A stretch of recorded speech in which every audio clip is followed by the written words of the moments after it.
Welcome to episode 11 of the Cashflow Connections podcast. The episode for today is Preparing for the Future.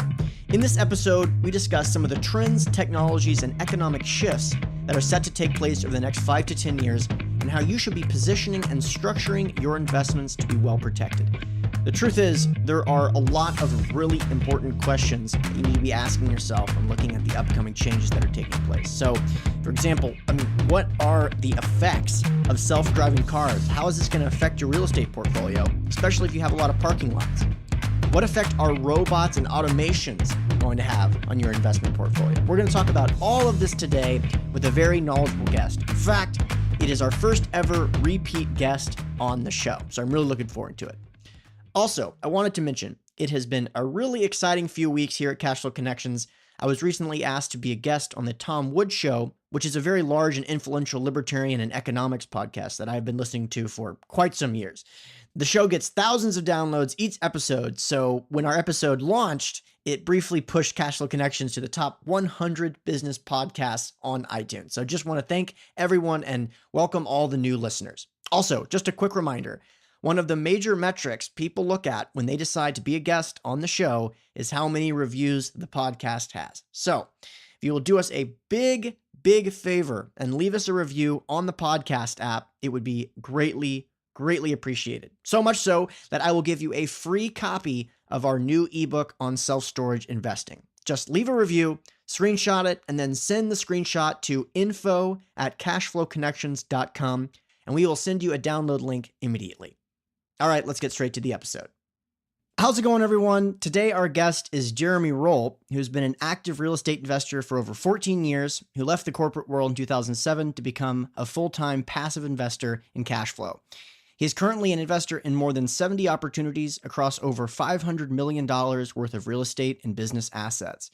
As president of Roll Investment Group, Jeremy manages over 1,000 investors in the US and Canada who seek passive investments in real estate and businesses. Jeremy co-founded FIBI in 2007 with the goal of networking with, learning from, and helping other investors. And now this group has grown to be one of the largest public investor meetings in California with more than 12 monthly chapters and over 23,000 members. Jeremy also has an MBA from the Wharton School. So Jeremy, thanks a lot for coming on once again. Hunter, thanks very much for having me. I really appreciate it. I got to let you know, the first episode we did together, which was conducting due diligence on commercial real estate, has had a tremendous amount of positive feedback. For all listeners, if you haven't listened to that one yet, make sure to check it out. I'm really excited for this one, and I'm sure the listeners are too. So usually we go through and kind of talk more about your perspective on investing from a big picture, but since we've already had you on the program, we have a good idea in terms of what you really look for. Let's just jump straight into the topic at hand, which is trends, economic trends, specifically trends that are going to be interesting for investors over the next 5 or 10 years. So what are some of the major trends that you think that are coming up that real estate investors should be paying attention to in that time horizon? Yeah, that's a great question. So the first and most obvious one, I think, is that everyone out there listening probably needs to understand, and I'm sure most of you do, that real estate is cyclical. So we've had a pretty good run up since 2009. Probably that's an understatement, relative to historical as far as percentage increase. And so we are due at some point for a correction. Now, whether that means a minor correction, a major correction, or an outright crash is really anyone's best guess. What I would say is that historically, when we've come out of a recession that was due to having too much debt associated with it, typically the next downturn isn't as bad as the previous one, but the one after it is bad again. So I'm expecting, based on historicals, that we have some type of correction, probably not as bad as 2007, but nobody knows for sure. That's the number one thing I would say that is almost a certainty to come up in the next 5 to 10 years. So that's definitely like important point number one and focus number one.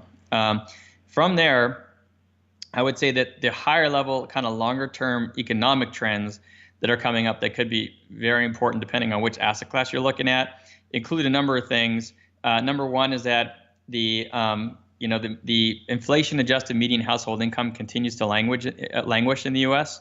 Economic growth continues to be pretty low in the U.S.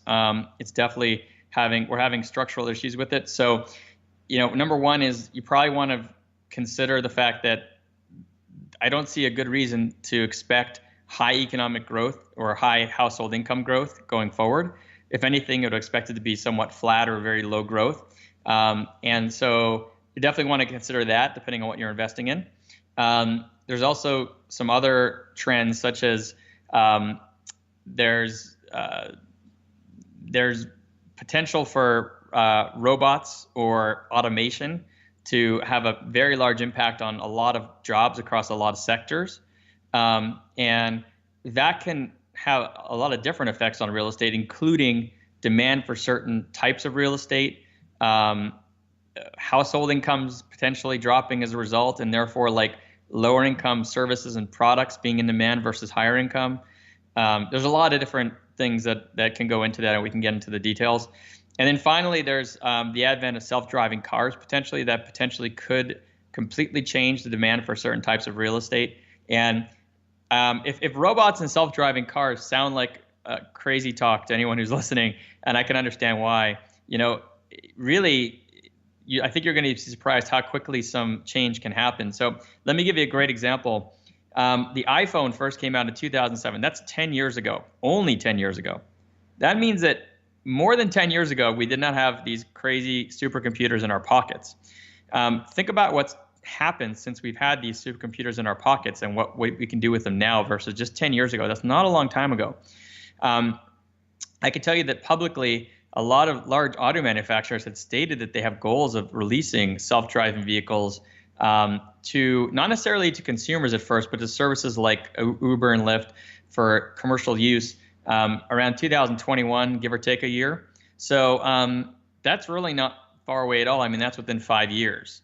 So within 10 years, it's completely conceivable that can have a huge impact on some of the use of real estate. And when you think about parking spots and other things, so there's a lot of different things to think about when it comes to real estate and demand with self-driving cars. So that's another thing I'm definitely looking at as a key trend. And finally, one of them that's a little more obvious as well is the baby boomer generation retiring and aging. Even though that's already happening at about 10,000 people a day, certain asset classes will be impacted more and more as the population ages. So senior living is an asset class I'm really looking into with a lot of effort right now to better understand when those trends might impact that asset class the most. And then if you think about senior demand for either houses or not having houses or apartments or not having apartments and how that can impact certain real estate trends, that's also important to consider. So I know I just kind of put a lot of different topics on the table, but if I had to lay out my top thoughts for the next 10 years, those are definitely amongst them. Very interesting. Yeah, you definitely touched on a lot there. So I'm very interested in the component about the self-driving cars. What are some of the investments or asset classes that you think have the potential to be really disrupted by that technology specifically? Yeah, it's actually really hard to forecast. So there are some actually that are easier to forecast than others. So let's start off with drive-throughs. Okay, so properties that have fast food drive-throughs, for example. On one hand, you can argue that they're going to be in even more demand because self-driving cars could potentially be used by third-party services to go pick up those meals more easily and then deliver them to people more easily. But on the other hand, if you take a look at Jack in the Box, for example, it just has an app right now. I believe it's Jack in the Box, where you can actually order something from them on the app and then deliver it to your house in certain markets.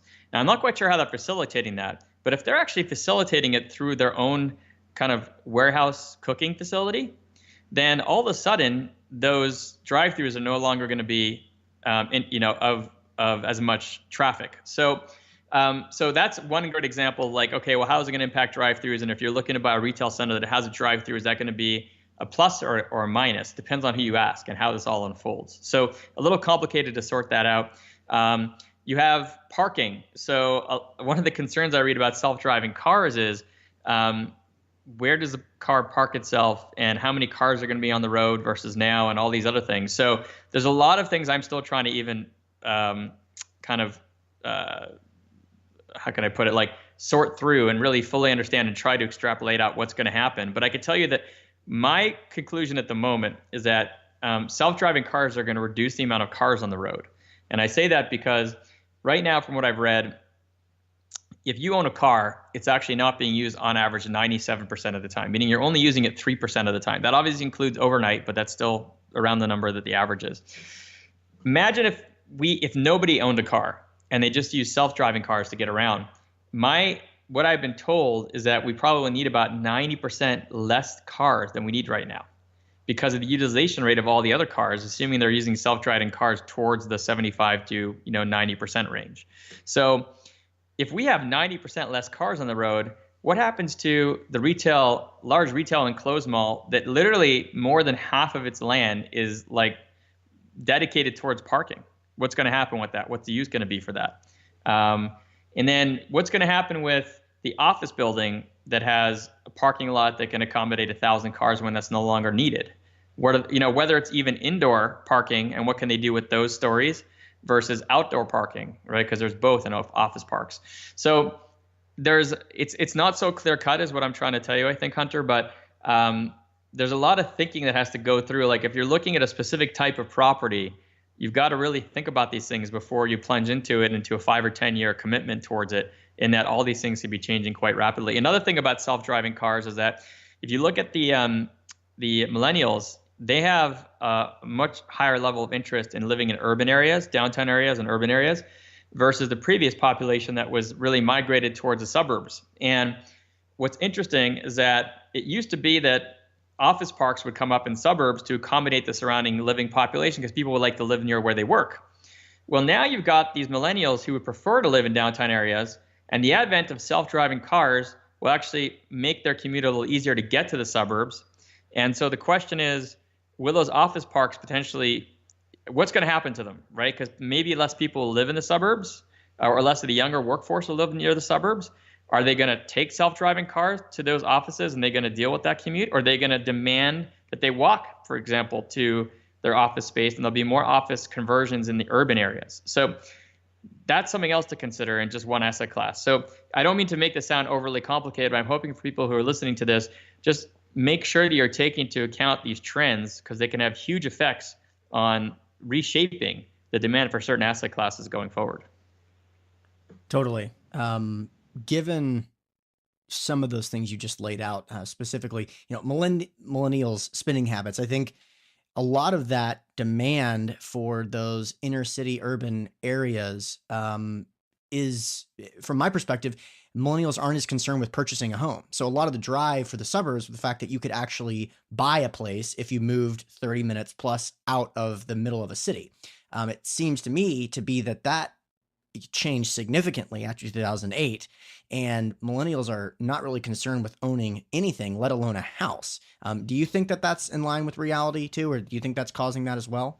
Yeah, that's a great question. I do think that's a good point. And so there's another thing to think about, right? If you're looking at investing in houses or apartments, my logic tells me that even though millennials have had a very high demand for rentals at the moment, when it comes time, if you look at the population swath in terms of how old they are and the fact that they're delaying having kids, when they finally get around to having kids, what I anticipate is going to happen is that a lot of them are going to want to buy a house only to have the stability of being able to, knowing that they can stay in a house for 5 to 10 years, that stability that people look for when they buy a house.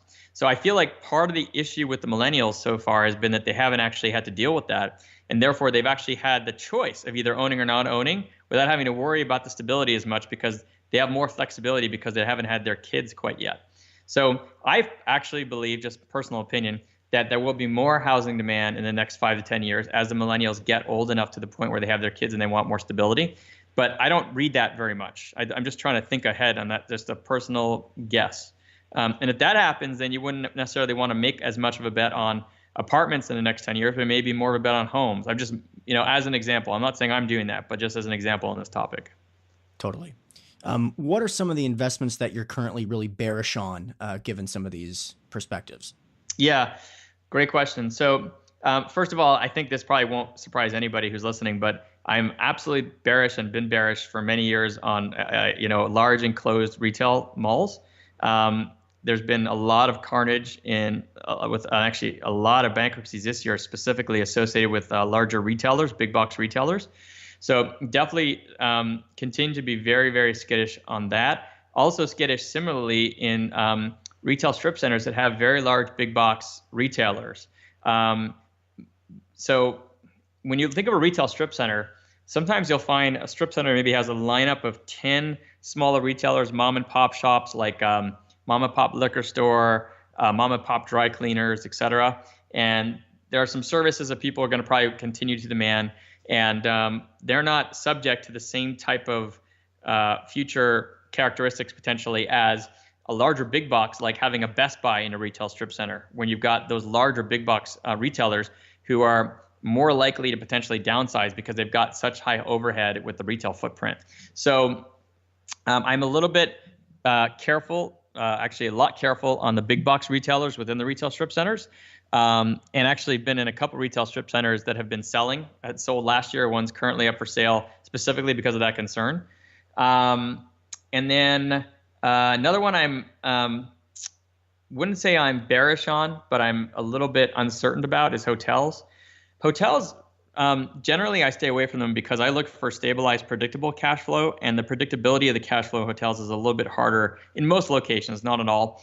The average daily rates can fluctuate a lot during economic cycles, so you can definitely be subject to the recession having a pretty large decline in revenues on average.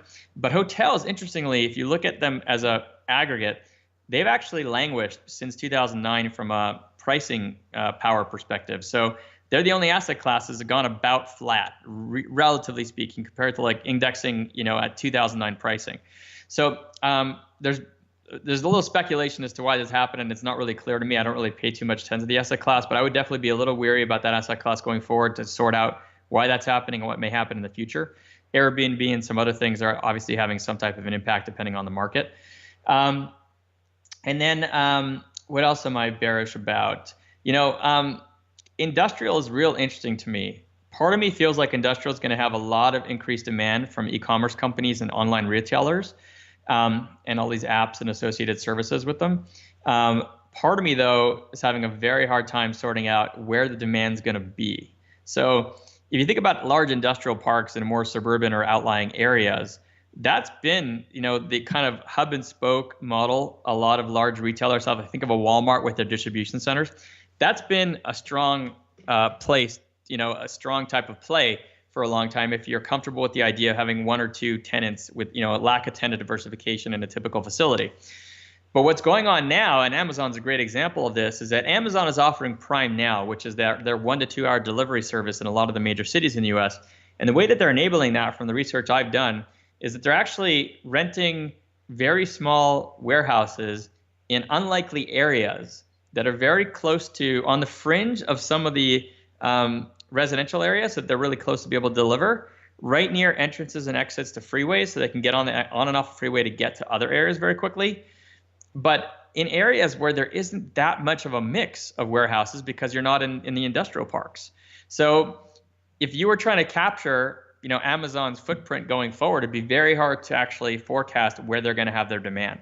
Right? Because you're basically making a bet on a low demand area. And if Amazon isn't renting it from you, you might have a problem. So industrial, I'm a little bit weary of. I'm also weary of it in general because typically there isn't a highly diversified tenant base. And also it also tends to be quite susceptible to the downturn because you generally have like what they call like a vanilla box, or just a not too much of an improved property, just a shell that you're renting to somebody. And it's hard to differentiate that. And when you have an economic downturn and the economy slows, rents typically have a downturn. They tend to reduce very quickly within the industrial. And again, I'm making generalizations. Real estate is very location specific, so it all depends on the location and scenario. But I'm just making the generalizations when I'm giving you these perspectives.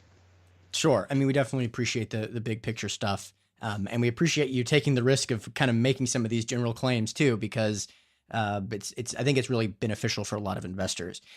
In terms of the class, sorry, yeah, go ahead. Let me interrupt you. I'm sorry, Hunter. I will say that despite all this, I made an industrial investment in the last 12 months. I've actually made an office investment about a year and a half ago. I've made certain retail strip center investments with more of the mom and pop type of mix instead of big box retailers. So there's always opportunities out there, and there's always unique situations. I just want to be clear. I'm just giving you my high-level thoughts in general. So sorry to interrupt you on that. I just want to be clear about that too. It's not like I'm not looking at anything to do with any of those asset classes. I'm really glad you made that clarification. I agree with a lot of the stuff you're saying, and I'm pursuing similar investments given the fact that I look for niche, weird investments that, are counter to, they're not publicly traded. So there can be these niche, weird investments that surpass some of those challenges you're presenting. Let's talk about classes of real estate. What classes, in terms of A, B, or C classes, what do you think are most susceptible for the next 5 or 10 years in terms of these trends, economic or otherwise? Yeah, great question. So I tend to invest in Class B, and I'll tell you, I tend to stay away from Class A for two reasons. One is because those are more institutional type properties and they're being bid on by the hedge funds of the world who have a lot more money and are willing to take a lower return than I'm typically willing to take as a small individual investor. So the returns typically tend to be lower on a lot of the Class A, again, generalization, but a lot of the Class A properties. And so I stay away from them for that reason, but for another reason that often the Class A properties have kind of higher end tenants, right? Because they have to be able to afford the higher end rents. So when you picture a retailer who's going into a Class A property and they're selling, let's say, a higher end item, let's just call it Louis Vuitton, for example. And then it may not be the best example, but some high end tenant who may be susceptible to a downturn. If there's an economic downturn, they may be susceptible more so than, let's say, a dollar store, right? Or some other retailers like McDonald's. So I tend to stay away from properties in general that tend to be exposed to downturns as much as possible because I look for that stability because I live off the cash flow. So that's why Class A is just not typically something I look at. And I would say that as the trend of kind of low to flat growth continues, it's not clear that Class A will be as in demand as necessarily Class B or Class C. Again, that's a generalization, depends on the asset class. I personally tend to like Class B properties because I find that you can get the mix of tenants that still cater to kind of lower income families, where there tends to be more and more low income families occurring in the U.S. as the middle class is being eroded, unfortunately. But they also tend to be a little nicer, so they're not like you're not a slumlord. Tend to be in some better areas and locations, so for kind of future demand. Tend to be adjacent to certain, even some of the higher end suburbs in some cases. I like to go kind of mid-range. So I'm not going for the high end. I'm not going for the low end necessarily. Typically, I'm just going for the mid-range. And that mid-range tends to have the ability to do well in economic downturns as far as just having stable cash flow across many different asset classes. But if I had to make a bet on which asset classes are the safest going forward, if you think about having an economic downturn, clearly looking at Class B and Class C sound to be a little more safe than Class A. But again, it just depends on the scenario, and I know I'm generalizing. Got it. Are there any markets that stick out that you're really concerned with? In obviously, each particular asset class has its own dangers in different markets, but from a big picture perspective, are there any markets that you think are just overheated or that you're, really not pursuing or selling on because of where we are in the cycle? Yeah, I would say as a general rule, I think that most asset classes and most markets are overheated. I'm just going to say on the commercial real estate side. If you look at today's prices and cap rates, they just seem very, very high. So I'm concerned in general that we're kind of what I would say at the equivalent part of the cycle as the 2006 or 2007. So each time I make an investment now, I literally say to myself, okay, it's 2006 or 2007. Does this investment make sense right now? That's kind of the best way I'd characterize where I think we lie in my general concerns about the markets overall. I would say that there are definitely some residential markets that concern me more than others that have had some significant price run-ups in the past number of years relative to other markets. Great example is San Francisco. I don't think that's any surprise. If you take a look at the level of increases they've had recently, now they're already starting to kind of hit ahead. That's definitely one that seems like it's kind of overdone. There's been some other markets though that have had huge increases, like Portland, Seattle, and some others. And I haven't really been looking at single family much recently, so I'm not a good person to give you a really perfect perspective on it. But there's definitely a few single family markets in particular that have had very, very, very kind of outsized increases in their percentage increases in pricing. But as an overall measure, I would say I honestly consider most, if not all, commercial real estate asset classes to be overvalued on average. And so it's got to be a really unique deal or a unique scenario or unique pricing for it to make sense to me right now. And those do come up. It definitely, I like to tell everybody, even if you're in 2006 or 2007, there are still deals that make sense. You just have to be even more careful in terms of how you're buying them. Definitely. So let's talk about some of the strategies we can utilize given this information. What are some of these strategies that you think investors should implement to help protect and grow their portfolio during these times?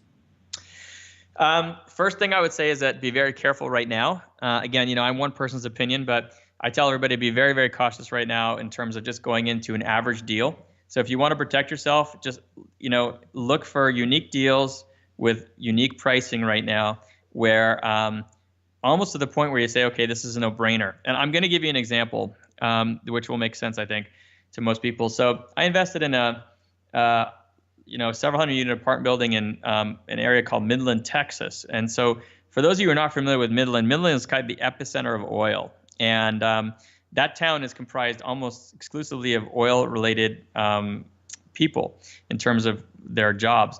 And so if you recall, oil prices have come down for the past couple of years. It was essentially like a 2009 moment for oil last year when there had been a couple of years of declines, significant declines from about $100 a barrel all the way down to the low of 26. And I think it was 26. And that resulted in some interesting scenarios from an investor perspective, because I was able to invest in an apartment building last year in Midland that literally had 2009 pricing. If you went back to 2009 and looked at the pricing per unit and looked at it today, we were in 2009 pricing territory. So you look at that scenario and say to yourself, look, if I can get 2009 pricing, even if we're in 2006 or 2007, that sounds okay. And even if oil prices go down again in that market, they'll eventually come back up. But if they go down again, we're going to end up back at 2009 pricing, and that means you bought it right, you'll have bought it right, and you'll be fine. So that's one really good example of something like it was a no-brainer. And I would advise everybody out there that if you're looking at an average deal across an average asset class right now and nothing looks too special about it, you might be getting in at a very high price, and to be very careful with it. You've got to get into scenarios where you're looking at a unique scenario that makes particular sense.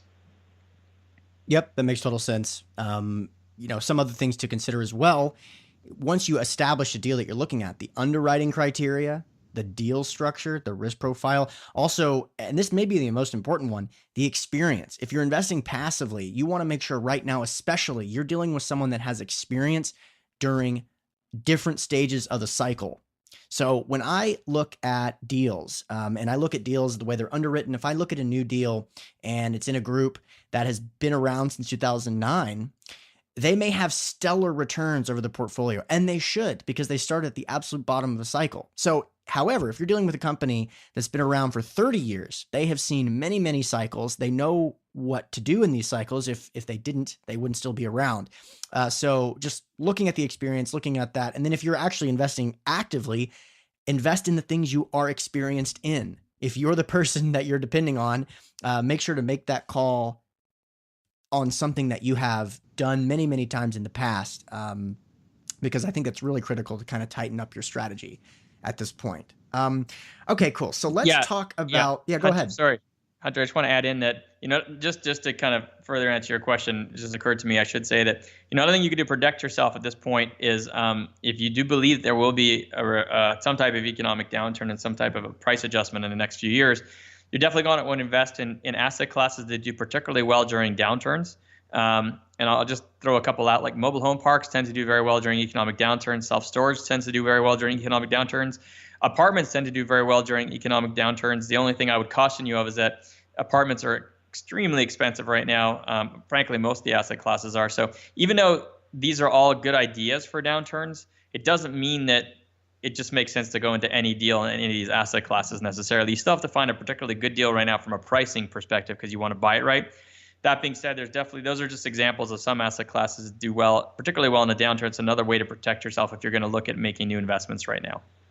That's a really good point. Just to add to that, one of the keys for this is why it's not a good idea to just randomly buy something just because it has historically performed well during recessions, or the demand for the product increases during recessions like mobile home parks, is this X factor, which is the most important issue in all real estate investing, which is leverage, the loans, making sure that your leverage is conservative enough so that you can weather a change. So if, for example, if you look at the net cash flow, the net income of publicly traded mobile home park companies, they were basically stagnant or slightly increasing during the recession, which is great news if you're a cash flow investor. However, the valuation of those stocks was cut in half during those times because of fear from a liquidity standpoint. So be cautious of that, because if your loan comes due and the capital markets have changed so much so that now your property can only get 50% of the leverage that it could in the past, that's going to have a significant impact on the valuation of the property and could result in foreclosures if you're not careful with the amount of leverage you're taking on. Yeah, great point, Hunter. Another thing too is that there are some projects I see that are maybe designed to maybe be new construction with temporary loans that refinance to the permanent loans in the next 1 to 3 years, or shorter term loans that are meant to refinance. And to your point with the lending market, you are taking an additional risk that at some point there may be a lack of liquidity to be able to refinance, like there was in 2008, 2009. So when I'm looking at opportunities today, I typically require at least a 7 and preferably a 10-year horizon on a fixed rate loan, for example, both to lock in interest rate, but also to be sure that I'm not going to get into a liquidity problem in the next 1 to 3 years if we end up in an economic downturn. Totally. The longer the term of the loan, the more time you have to implement your value add strategy, stabilize the property, et cetera, just gives you more breathing room. Okay, let's talk about specific asset classes. And if it's okay with you, I'd like to just kind of do a lightning round, go through some of these asset classes. Give me your 2 to 5 minute explanation of where you think we are in this asset class, where the opportunity is, and how that kind of relates to the conversation we're having earlier about the big picture economic trends. Cool? Yeah, sounds good. All right, awesome. So let's start with senior housing. What are your thoughts on that asset class? Well, I'm still learning about that, but I would say from what I've learned so far, senior housing is interesting. Definitely some overbuilding in certain areas. You got to be very careful with that. Most people are favoring development right now because more and more demand is coming into play. So development's probably the sweet spot there, even though I don't do that type of risk profile myself. And I would say the most interesting thing to consider is that I would have thought with my own bias about the population aging that senior housing would be a great fit immediately right now. But in fact, based on the age at which senior housing is typically used, and there's different categories of senior housing. There's assisted living, there's skilled nursing facilities, there's independent living. So you have to look at each subcategory. But I would say that until people are about 80 years old or older, there isn't necessarily a huge demand for senior living. So across most of those subcategories. So interestingly enough, the baby boomer population isn't expected to hit that sweet spot of average age up until about 2021. So I would say that overall, if you're going to look at senior living, just be very careful because you're not quite yet into the sweet spot across most of those subcategories. And so even though it sounds like it would make sense, just make sure you research that a lot to make sure that the specific subtype you're looking at is the right fit at the right time. Awesome. Makes sense. What about self-storage? Self-storage is real interesting. Self-storage, I love self-storage for many reasons. And the challenge with self-storage right now is it's on average is very expensive. Cap rates are very low. Prices are very high. And actually, I'm in 3 different self-storage deals right now that are under contract to be sold just to take advantage of the pricing at the moment in the markets. That being said, I love the fact that they do provide generally very good, stable cash flow during downturns that even in some cases end up from generating demand during downturns. So what I would say is self-storage is just be careful on the pricing. Typically, value-add opportunities are what makes sense right now because the pricing is so expensive. So buying stuff that's maybe owned by a mom and pop that's been mismanaged or not optimized is always a good idea. Make sure if you're going to look at an investment in self-storage, you're investing with sophisticated, experienced operators who are not mom and pop operators because it's a very complicated asset class to optimize revenues for. And I would say that it is definitely a good asset class on average to look at heading into a downturn. So you just have to make sure you're either buying it right or you have a good value add plan to be able to add enough value and give you enough padding should some of the valuations correct going into the downturn. Yeah, brilliant explanation there. Multifamily apartments, obviously been extremely hot, especially since 2013. What are your thoughts on that asset class overall? Yeah, I would say that average stabilized multifamily deal right now at the current valuations, I completely stay away from. It was the hottest asset class and the first to get a run up after the downturn, and so it's been really, really bid up in terms of pricing. The deals that I see that people are trying to do these days are the typical value add, either kind of a rehab the units and increase rents, or some type of value add play because the pricing is so high to add more padding. And like I mentioned on the self storage side, kind of a similar situation. So I would say if I was going to look at something, which I'm not, but if I was going to look at an average apartment deal, that I would say to look at least at some type of value add component to help mitigate some adjustment in pricing. I really like apartments for downturns because they tend to be stable in the right markets as far as continued demand, and the rents tend to be somewhat sticky. So I think in the last downturn we had in 2009, I think the average apartment rent decrease in average price per square foot was only about 10%, which is really strong. And so it could be a really great asset class in a downturn for some pretty decent stability, especially from an occupancy perspective and a lack of price declines, relatively speaking.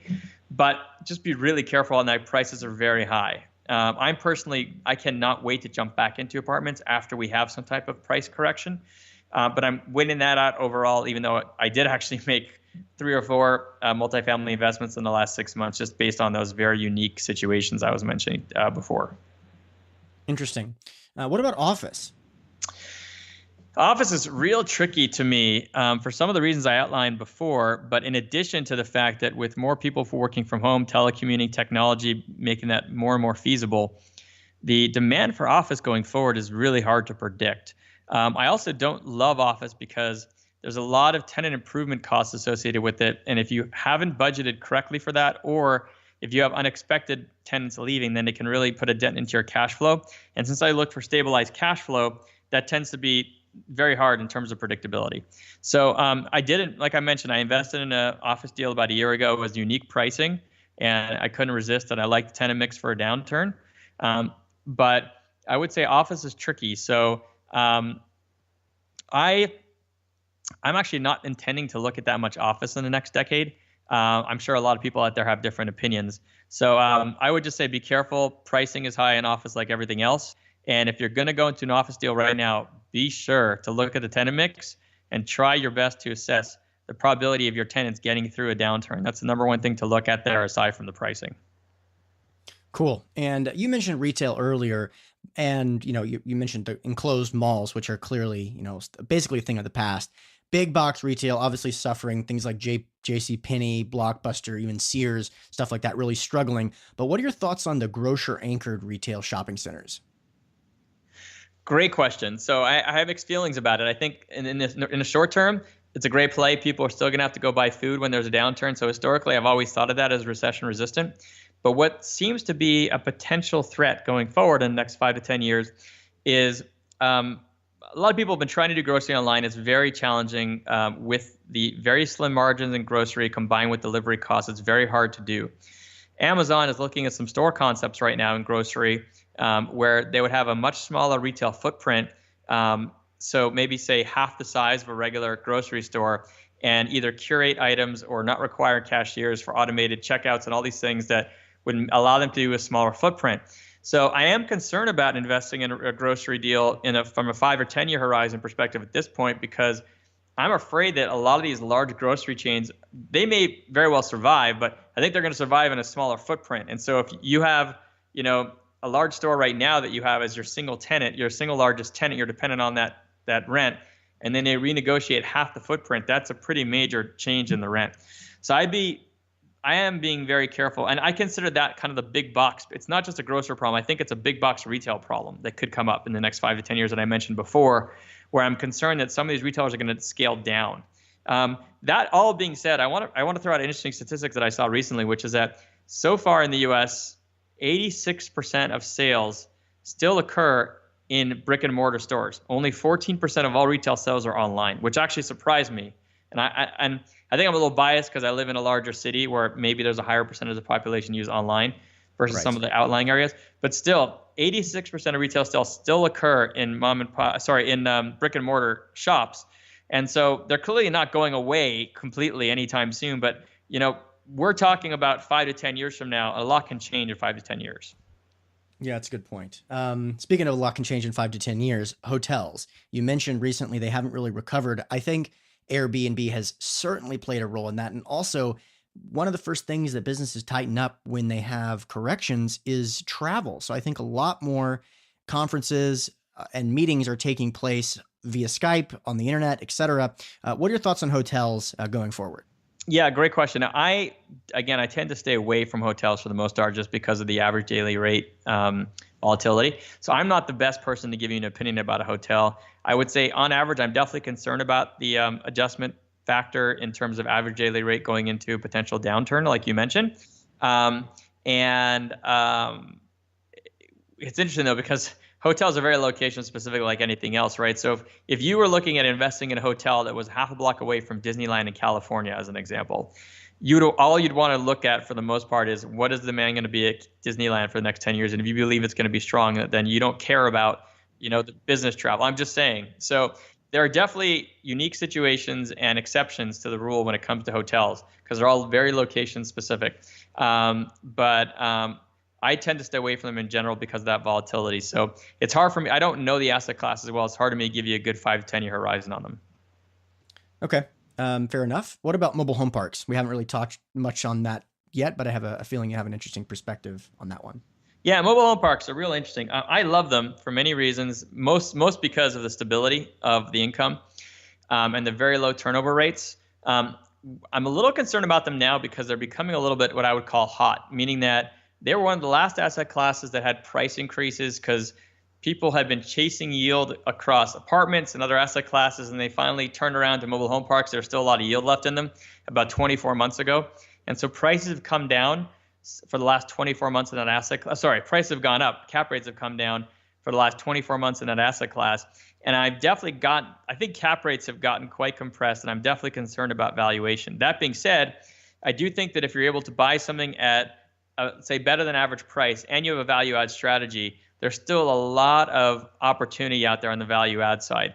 Mobile home parks are synonymous with mom and pop ownership. And what that means is that they tend to be either mismanaged or not optimized. And that's very, very common in mobile home parks, probably more so than any other asset class I could think of. It happens a lot in self-storage too, but mobile home parks are just probably the most renowned for that. So I would say that from a value add implementation perspective in terms of a strategy, it's probably one of the most obvious ones to implement. So not only do you have an asset class that does well in the downturn, but you have an asset class where the implementation of value add strategy tends to be more obvious than a lot of other asset classes. So if you buy right, you've got the value add strategy there that looks like very high probability to succeed, then you're well positioned going into a recession on it. My only concern is really valuation, right? If you're looking at a mobile home park that's in the 7-something cap range or doesn't have too much value add potential and it's stabilized, I'd be concerned because I do think that mobile home parks will have a pricing correction at some point based on current cap rates versus historical.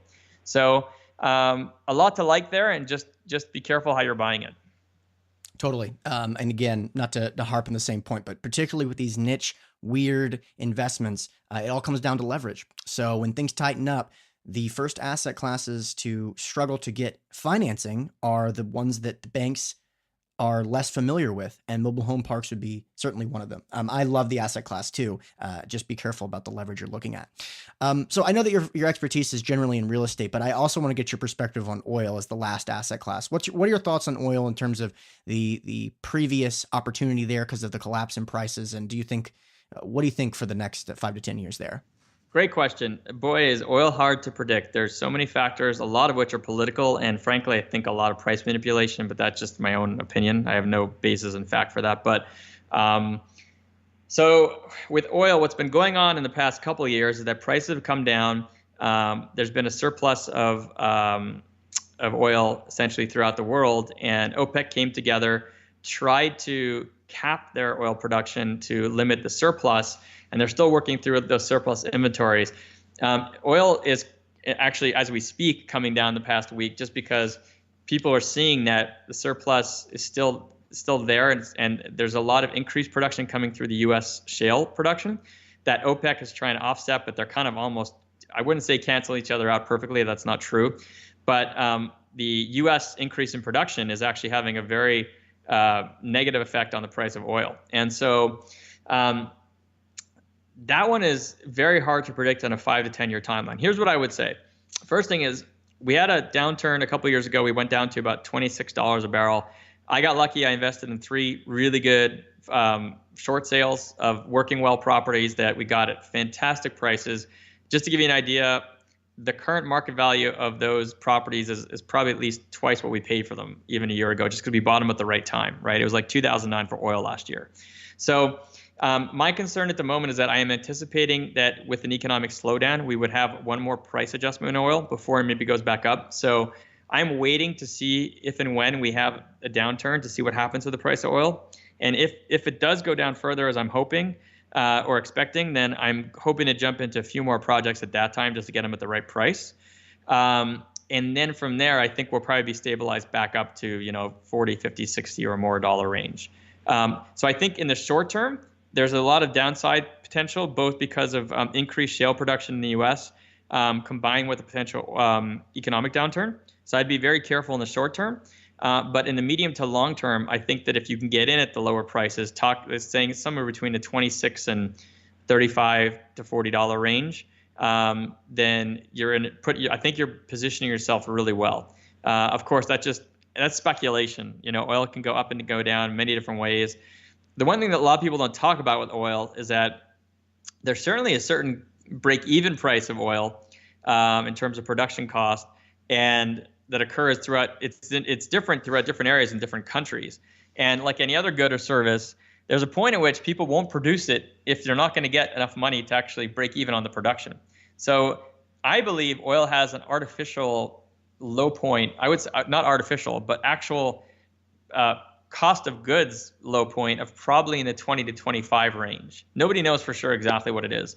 So if you can get in at 25 to 30, you're getting in almost to the point where probably a lot of people would stop producing, and then the whole supply demand will level out, right? Which will automatically bring the price up because supply will reduce. So I think if you can get something in the 25 to 30 range, you're really golden, which is why I jumped on that last year. But I do think we have some downside risk in the short term, and to maybe wait for that potentially. Awesome. That's perfect. So last question, where do you think the big opportunity is going forward? And let's just keep it to this 5 to 10 year horizon. Yeah, great question. I wouldn't summarize it as the big opportunity, quote unquote, because it's funny. I don't invest for the big opportunity. I invest for like good deals with stabilized cash flow where I don't have to worry about, where I have like downside protection because I bought at the right time or some type of value add potential. What seems most obvious to me in the next 5 to 10 years are the following asset classes. Senior living, contingent upon investing on the right subtype category at the right time based on the population demand in the area. Mobile home parks, because I believe that household incomes are going to continue to be flat or low growth. I think there's going to be a lot of affordable housing demand.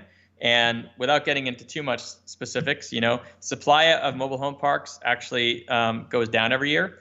And demand theoretically probably increases as the population gets bigger. So that's a great supply-demand story going forward. Self-storage, because it does very well in a downturn typically. That doesn't mean that you should go jump into a self-storage deal today on average because the pricing is very high. But the right deal in the right market going forward, and a great example of two great markets to look at in the next 10 years, by the way, for self-storage, most likely Texas and Florida. And again, I'm generalizing. Some areas of these states won't be as good as others, but those are the two states that are forecast to have the highest population growth in the next 10 years. So population moving in, gonna need to store some stuff. Maybe they can't quite put into the new home they're moving into, or maybe people are moving around in those areas. So I could see increased demand for those that asset class in those areas specifically.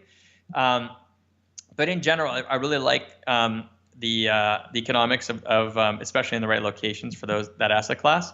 And apartments. I haven't invested in apartments as a generalization probably since 2013 when I thought apartment prices were getting expensive. But I cannot wait to jump back into them because I do think apartments are going to continue to be in high demand as they're more affordable alternatives to houses. When you think about household incomes being flat or not increasing that much, I think apartments are going to have continued demand. There's been a lack of new construction and supply come online in many markets in general in housing, both in apartments and single family. And so I think that apartments are really, really positioned to do well in the next 10 years. That being said, I just won't go near, not even with a 10-foot pool, an average apartment right now until we have a correction in pricing, because I just think we're way overvalued on a lot of apartment buildings right now. Awesome. Well, Jeremy, I really appreciate your perspective. Definitely a lot to digest. I know some people are going to listen to this one more than once for sure to get all that information. So thank you so much for coming on. I really appreciate it. Yeah, thanks very much for having me. Hopefully this was helpful. I know we covered a lot of ground. Hopefully it wasn't too much. No, I think it was really, really useful. For all the listeners out there, wow, I really hope you enjoyed this episode. Doesn't get much better than that. Jeremy is a really intelligent guy with a lot of important perspectives on these really important topics. So if you want to contact Jeremy directly, feel free to do so. You can email him at jroll@rollinvestments.com. That's jroll@rollinvestments.com. Also, don't forget to subscribe in iTunes in the podcast app. That way you get our new episodes downloaded directly to your iPhone, and we would really appreciate it if you would leave us a positive review. Thanks a lot.